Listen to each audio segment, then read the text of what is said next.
बिस्मिल्लाहिर्रहमानिर्रहीम। अस्सलाम वालेकुम नाज़रीन, मैं हूँ साकिब बशीर। इस्लामाबाद हाई कोर्ट से एक बड़ी ख़बर आपके साथ शेयर कर रहे हैं। यहाँ पे जस्टिस बाबर सत्तार ने आज डिप्टी कमिश्नर इस्लामाबाद इरफान नवाज़ मेमन के वारंट गिरफ़्तारी जारी कर दिए हैं और अदालत की जानिब से चारों सूबों के आईजीज़ को और आईजी इस्लामाबाद को ये हुक्म दिया गया है कि डिप्टी कमिश्नर जहाँ पे भी मिलें उनको गिरफ़्तार करके अदालत के सामने पेश किया जाए। इस तनाजुर को आपके सामने रखेंगे कि केस कौन सा है, क्यों गिरफ्तारी के ऑर्डर्स हुए, कल अदालत में क्या हुआ था और अब इस केस में बुनियादी तौर पर हो क्या सकता है, किस वजह से बज़ाहिर जो डिप्टी कमिश्नर हैं वो जो है वो यहाँ से सिंध जो है वो चले गए। और आज की जो अदालती कार्रवाई थी कमरा अदालत में क्या हुआ, सारी तफसीलात आपके सामने जो है वो हम रखेंगे। आप हमारे यूट्यूब चैनल को सब्सक्राइब करें, इसका बेल आइकन का बटन ज़रूर दबाएं तब ताकि जब भी हम कोई वीडियो अपलोड करते हैं तो आपको फौरी तौर पर उसका जो लिंक है वो मिल जाए। आप फीडबैक भी दें, कमेंट्स भी दें। आज की जो समाअत थी ये शहरयार अफरीदी जो पीटीआई के रहनुमा हैं, एमएनए भी हैं, नाम अभी मुंतखब हुए हैं एमएनए, उनके खिलाफ एमपीओ जारी करते हुए इख्तियारात से तजावुज़ का ये केस है, जिसमें शहरयार अफरीदी एक केस से जो है वो रिहा होते थे, दूसरे में गिरफ्तारी, दूसरे से रिहा होते थे तो तीसरे में गिरफ्तारी, तीसरे से रिहा होते थे तो एक डीसी एमपीओ जारी करता था। तो अगर इस्लामाबाद का एमपीओ ख़त्म होता था तो रावलपिंडी का एमपीओ जारी हो जाता था, तो रावलपिंडी का एमपीओ ख़त्म होता था तो इस्लामाबाद का एमपीओ, फिर नई एफआईआर। तो ये एक जो है वो आंख मचोली थी जो चल रही थी और अदलिया के साथ भी खेला जा रहा था। एग्जेक्टिव खेल रही थी, उसमें डीसीज भी थे और दीगर पुलिस और सिक्योरिटी इदारे कहीं ना कहीं उनकी इन्वॉल्वमेंट बज़ाहिर नज़र आ रही थी, जिसको अदालत ने एक लम्हे के लिए भांपा। क्योंकि इससे कबल फवाद चौधरी के केस में ही ऐसा ही हुआ था कि जस्टिस मियां गुल हसन औरंगजेब ने ऑर्डर पास किया था कि उनको गिरफ्तार नहीं किया जाएगा। फिर शीरी मजारी के केस में भी ऐसा हुआ, ऑर्डर पास हुआ, उनको गिरफ्तार नहीं किया जाएगा, लेकिन फवाद चौधरी भी अदालती ऑर्डर के बावजूद गिरफ्तार हुए।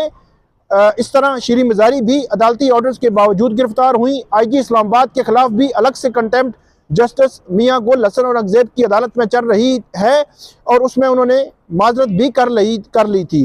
तो ये एक बड़ा आंख मचोली का खेल था जो अदालतों के साथ कहीं ना कहीं इस्लामाबाद की इंतज़ामिया खेल रही थी। उस पर अदालत ने फिर एक्शन लिया। एक्शन यूँ हुआ कि DC Islamabad Irfan Nawaz Memon, SSP operation, उनके खिलाफ एसपी और एसएचओ, इन 4 लोगों के खिलाफ अदालत ने कंटेम्प्ट की प्रोसीडिंग जो है वो शुरू की। ये कंटेम्प्ट की प्रोसीडिंग्स आगे बढ़ती गई। एक मौके पर जो डीसी इस्लामाबाद हैं इरफान नवाज मेमन, उन्होंने अदालत से माफ़ी भी मांगी, अनकंडीशनल अपॉलोजी की।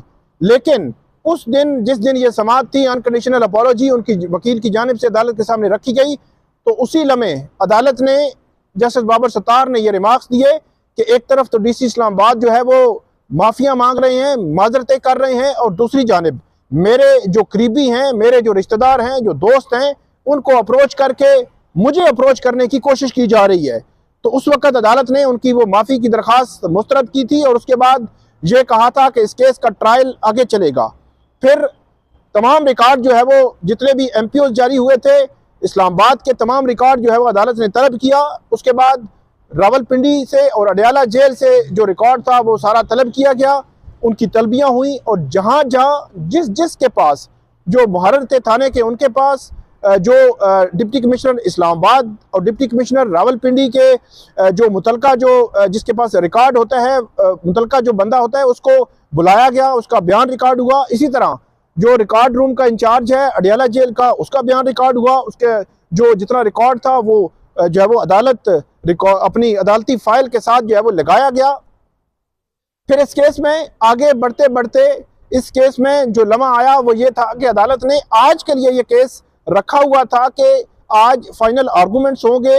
कल तकरीबन 2:30 बजे का टाइम अदालत ने एक दफ़ा रखा, फिर दोबारा से जो टाइम है वो जो डीसी इस्लामाबाद हैं उनके वकला की जानिब से तब्दील करने की कोशिश की गई। अदालत की जानिब से आज 2:30 बजे का टाइम रखते हुए जस्टिस बाबर सत्तार ने गुज़श्ता रोज़ ये रिमार्क्स दिए थे कि आज हम इस केस में फाइनल आर्गूमेंट्स सुनकर फैसला कर देंगे।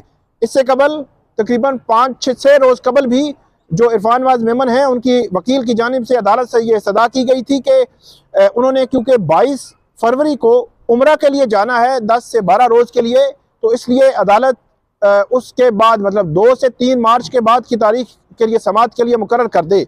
जस्टिस बाबर सत्तार ने ये रिमार्क्स दिए थे कि हम 22 फरवरी से पहले ही इस केस का फैसला जो है वो कर देंगे। कल भी यही हुआ। कल अदालत में डिप्टी कमिश्नर भी आए हुए थे, SSP ऑपरेशंस भी थे और दीगर पुलिस जो अफसरान हैं वो मौजूद थे जिनके खिलाफ कंटेम्प्ट की प्रोसीडिंग्स चल रही हैं, तो उनकी मौजूदगी में बयानात रिकॉर्ड हुए। कल एक IB के एहलकार थे, उनका बयान रिकॉर्ड हुआ, जिनकी रिपोर्ट पर आखिरी जो MPO है वो जारी हुआ था। उनका बयान रिकॉर्ड होने के बाद जस्टिस बाबर सत्तार ने ये रिमार्क्स दिए थे कि इस केस में अदालत की जानिब से अब फाइनल आर्गूमेंट्स होंगे और फाइनल आर्गूमेंट्स के बाद इसमें अदालत फैसला भी दे देगी। आज जब समाअत शुरू हुई तो समाअत के शुरू में ही राजा रिजवान अब्बासी और उसके बाद शाह खावर एडवोकेट जो सीनियर कानूनदान हैं, सीनियर वकील हैं, उनकी जानिब से अदालत से सदा की गई कि आज की इरफान नवाज मेमन की इस्तिस्ना की दरख्वास्त मंजूर की जाए।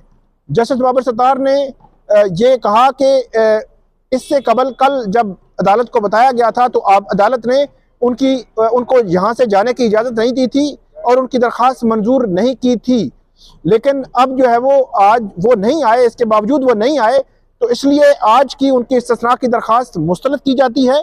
जस्टिस बाबर सत्तार ने जो है वो कदरे बरहमी का इजहार भी किया और ये कहा कि जो इरफान नवाज मेमन हैं उनको IG इस्लामाबाद और चारों सूबों के IGs को ये हुक्म दिया कि वो डिप्टी कमिश्नर इस्लामाबाद इरफान नवाज मेमन जहाँ पे भी मिले उनको गिरफ्तार करके अदालत के सामने पेश किया जाए। वकला जो थे इरफान नवाज मेमन के वो बात करना चाह रहे थे, इंटरप्ट वो अदालत से इस्तदा कर रहे थे कि अदालत एक दफ़ा उनकी आज की हाजिरी से इस्तिस्ना की दरख्वास्त मंजूर कर ले, लेकिन जस्टिस बाबर सत्तार ने ये हुक्म दिया और उस हुक्म के बाद उन्होंने कहा कि इरफान नवाज मेमन जहाँ पे भी मिले उनको गिरफ्तार करके अदालत के सामने पेश किया जाए। अब मज़ीद अदालती कार्रवाई वो जब आएंगे तो उसके बाद जो है वो आगे बढ़ेगी। अब इस मामले में बड़ा क्रूशल मरला जो है वो आ चुका है। थोड़ी देर बाद इसमें तहरीरी जो ऑर्डर है, तहरीरी हुक्मनामा है आज की समाअत का, वो आ जाएगा और उसके बाद पता चलेगा कि अब अदालत का मूड क्या है, कब तक ये समाअत मुलतवी हुई है। लेकिन ये शहरयार अफरीदी के खिलाफ MPO जारी करते वक्त इख्तियारात से तजावुज़ पर तौहीन अदालत का ये वाहिद केस होगा जो रिसेंट पास्ट में जिस तरह एक मुकदमे से रिहाई तो दूसरे में गिरफ्तारी, दूसरे से रिहाई तो तीसरे में गिरफ्तारी, तीसरे से रिहाई तो चौथे में MPO, फिर MPO में गिरफ्तारी, तो ये जो सिलसिला है ये पूरे पाकिस्तान में, ये ख़ास तौर पर पंजाब में, लाहौर में, रावलपिंडी में, इस्लामाबाद में रिसेंट पास्ट में हमने बहुत ज़्यादा देखा।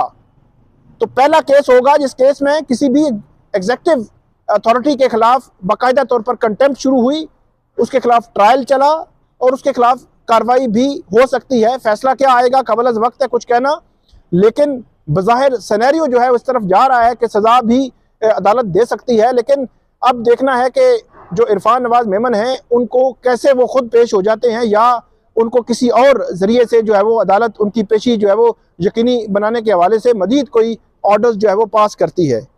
इसके अलावा अब जो मज़ीद रिटन ऑर्डर आएगा उसमें जो अपडेट्स होंगी वो भी हम आपके साथ शेयर करेंगे। आप हमें इस वीडियो पे फीडबैक दीजिएगा, कमेंट कीजिएगा। बहुत शुक्रिया।